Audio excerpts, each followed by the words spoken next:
Et salut à tous, ici Zerlanok. Donc aujourd'hui on se retrouve pour une nouvelle sorte de vidéo. Bon, je sais pas, je pense pas que j'en ferai d'autres, hein, cela dépendra de comment rend celle-là.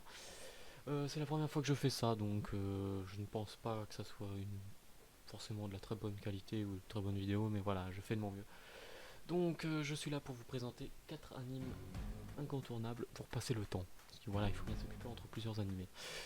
C'est parti, commençons. Donc on va commencer par un animé de 22 épisodes, donc Sumomo Momomo. Ouais, non très simple. Donc c'est une histoire, donc que le Japon est divisé entre deux parties.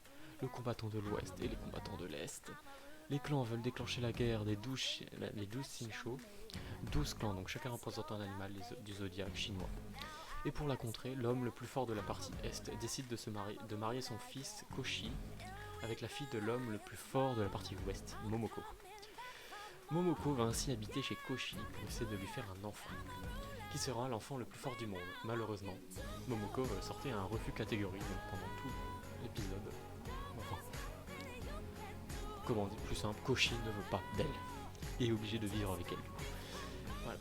Ça va être c'est un anime assez comique et va se sortir des refus catégoriques, mais tout n'est pas perdu. Elle va essayer de le séduire de toutes les façons inimaginables et en même temps le protéger des assassins venus des clans qui essaient de le tuer pour déclencher une guerre. Donc Inazuka Koshi, étudiant de 17 ans traumatisé par son père depuis son enfance. Il déteste la violence et les arts martiaux, d'ailleurs il fuit toujours les combats. Il ne tend qu'à une chose, devenir procureur. Son père est le chef du clan représentant le chien dans le zodiaque chinois. Momoko, Kizuryo Momoko, étudiante de 17 ans, donc comme vous verrez dans l'anime, elle ne fait pas du tout 17 ans. Pratique les arts martiaux et fait partie du clan des dragons. Elle est amoureuse de Koshi, donc voilà.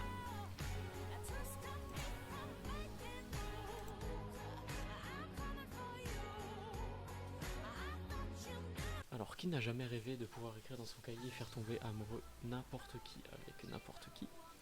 Cet anime est fait pour vous. Donc, je parle de Kiss Note, ou avec un autre nom, Love Tyran.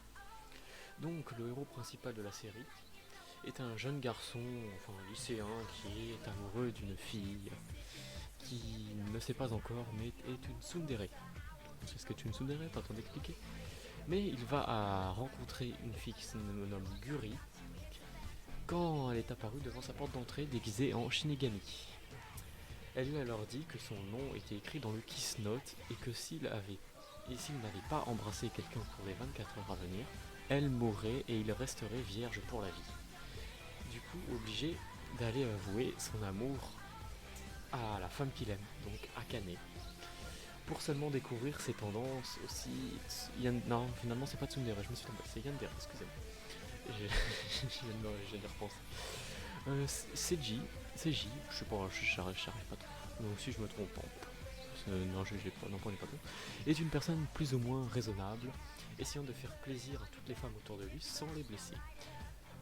Lui, comme tous les autres à l'exception de Guri, sont des anges mineurs puisque Guri les a mis ensemble dans une relation. En conséquence, ils sont tous devenus immortels, mais ressentent toujours de la douleur. Et si Guri ne parvient pas à faire son travail, toutes les personnes qui lui sont connectées cesseront d'exister complètement. Kiss Note est un animé de 12 épisodes, malheureusement. Voilà. Ouais.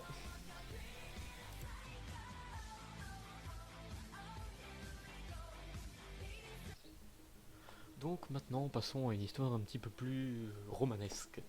Donc l'état de Towa et le duché de l'Ouest sont deux grands pays dont les relations sont tendues, et cela ne fait pas d'exception au sein de l'Académie d'Aina, située entre ces deux nations. Ce prestigieux internat accueille les élèves venant de ces pays et les répartit dans les dortoirs respectifs. La maison des Black Doggy, donc autrement dit les chiens noirs, et la maison des White Cats, donc les chats blancs. Voilà, pas très inventif.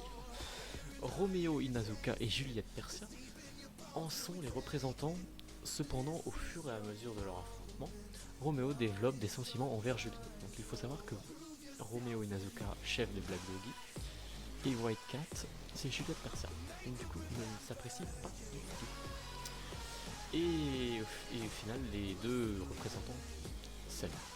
Et Juliette cédera donc à ses avances, après qu'il l'a fait changer d'avis et qu'il l'a promis de l'aider à changer la société. Il essaie tant bien de mal de vivre leur histoire d'amour tout en la cachant aux autres pour éviter les ennuis.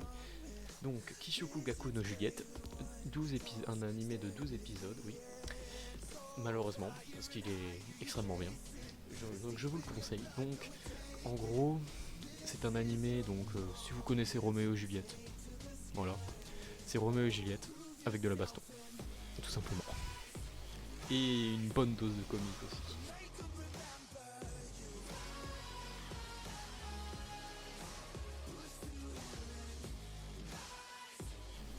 Donc, passons au dernier animé.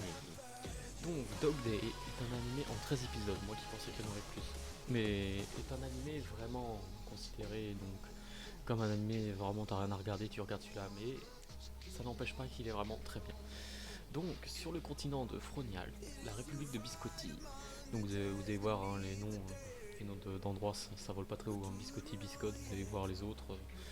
Voilà, subit de violentes attaques d'un pays voisin. Donc, il faut savoir que dans cet animé, les batailles ne font pas de blessés et sont considérées comme des compétitions sportives. Donc, si vous cherchez de la violence et du sang, certes, il y en aura vraiment un tout petit peu, mais il y en aura vrai que c'est vraiment très rare. C'est que, comment dire, ils ont une certaine limitation dans ce monde où il y a une certaine zone où ils ne vont pas, où ils ne peuvent pas mourir, ils ne peuvent pas saigner.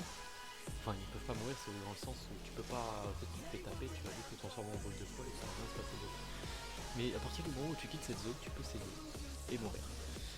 Et donc, le royaume des Galettes, dans le but de défendre ses terres, la princesse Milior F. Biscotti décide d'invoquer un héros capable de sauver le pays, donc qui est un animé qui se passe dans un autre monde. Cependant, ce sera Shinku Izumi, un simple collégien de la Terre, qui sera invoqué, laissant à croire qu'il est le héros porte-à-porte. Ce dernier va se voir confier l'arme secrète du nom de Palladion, afin de combattre ses ennemis. Malgré son manque d'expérience, Shinku devra progresser et faire tout son possible afin de repousser l'envahisseur et ainsi sauver ses nouveaux amis. Très bon anime, vraiment, franchement, voilà, ouais, rien à dire d'autre. Voilà quoi. J'espère que cette vidéo vous aura plu. Bisous.